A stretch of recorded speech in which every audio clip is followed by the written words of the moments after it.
a new statue was unveiled today. It's a taxpayer-funded sculpture of the late Queen Elizabeth II. Some, like Premier Ford, are praising it as an important recognition of the Queen's 70 years of service, while others say it's an unnecessary symbol of colonialism and a total waste of money.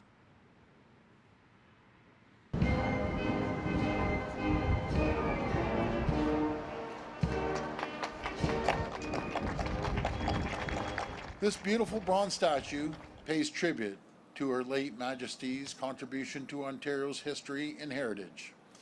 It celebrates her 70 years of dedication and service. It depicts Queen Elizabeth II in 1977 as she sat on the throne of the Canadian Senate, where she delivered a speech on Canadian unity. Plans for the statue were underway years before the late monarch's death. It was initially planned to be a privately funded statue, but when money fell short, the Ford government stepped in with $1.5 million of your taxpayer dollars. None of it sits well with NDP Deputy Leader Saul Mamakwa. He's a survivor of Canada's residential school system. These statues belong in the museum.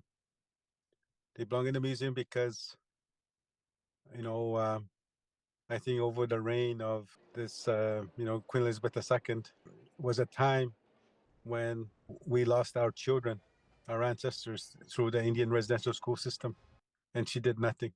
Mamakwa says the $1.5 million would have been better spent helping Indigenous Ontarians today. I asked Chief R. Donald Markle what he thinks of that. He was among those participating in the ceremony and supports the statue.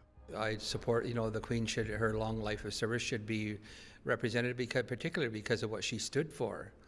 She stood for, repairing the relationship with Indigenous people. Now, the statue itself is 3,500 pounds, and you can see the late monarch. She's got her head slightly turned to the left. We're right outside the front doors here at Queen's Park, and she's going to watch everyone come in here.